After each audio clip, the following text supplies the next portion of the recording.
Gala Nedrick is one of the main antagonists turned anti-hero of the story and is literally Uden Alter, from his ideals to even his kit as a playable character. We see his debut in chapter 14 as the founder of the Agito. We also know that he is the real 7th scion, with Uden being the imposter all along. Despite all this, we see him teaming up with Uden's team after the arrival of Zenos, the progenitor. In terms of performance, it is as expected from a character that has made a huge impact in the main story. His kit is incredibly complicated, but it's all about dealing a lot of damage, with his main source of power coming from his partial pact with Bahamut. Let's take a look at what he offers in further detail. Nedrick has a dragon-focused kit, but that doesn't mean that he isn't strong as a human. While his co-abilities are perfect for a dragon-focused character such as himself, his exclusive abilities paint a different story. His Oblivion Pact bearer allows Nedrick to shapeshift into Bahamut, with 50% dragon prep and double the dragon time in exchange for doubling the dragon energy required to shapeshift. This dragon form has a dragon strike, and its skill has incredibly high damage modifiers, but it's basically the same as the equipable Gala Bahamut.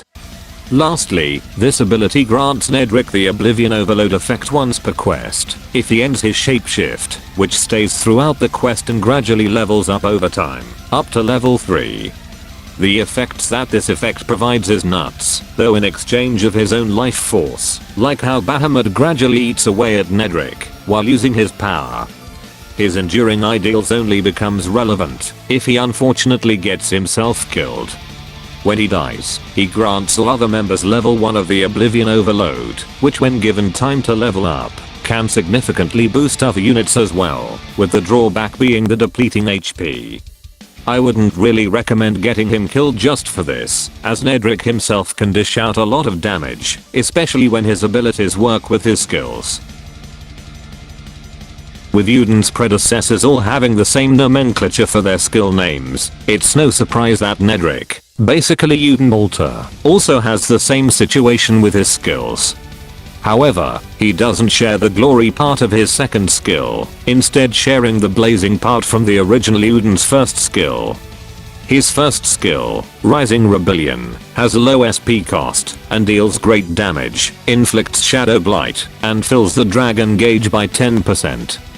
When Nedrick has the Soul Charge effect, he deals more damage, inflicts Shadow Blight, and discards DP gain for Dispel.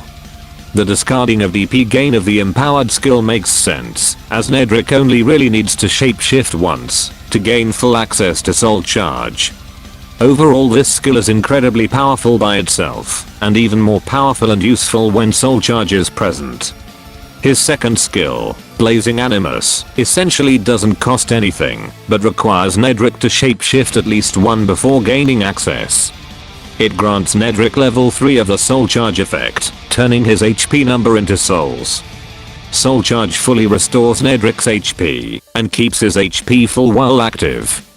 It is the ultimate tanking skill, granting Nedrick immunity to DOTs, and nullifies enemy attacks. This also applies to his own Oblivion Overload. But, Soul Charge's level can decrease by 1 if he receives damage more than 20% of his total HP, and can kill Nedrick off if the level drops to 0. Fortunately, as long as at least one level of Soul Charge remains active, it will increase in level every 15 seconds.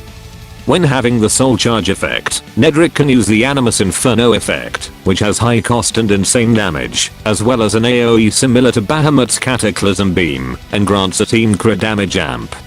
Overall, this skill makes Nedrick incredibly tanky, but not without its risks, especially when dealing with enemies that deal big damage frequently. So, what do you think about Nedrick? Well, he is the final addition to the Shadow DPS roster, and potentially towers above everyone else in terms of total damage output, courtesy of his combined combat experience and pact with Bahamut. I managed to get him on the last day of his banner, and he's a lot of fun to play. Teaming him up with Zethia to obliterate everything with the power of Bahamut. He's not with his risks though, with his Soul Charge, but if you can prevent him losing his Soul Charges too much, he can stay alive, while dishing out a lot of damage. And besides, if he falls, he grants everyone the Oblivion Overload effect, allowing everyone to finish off the battle even without him. And now I need to rush on videos for Bondforged Uden, Bondforged Zethia, and Auriga as well.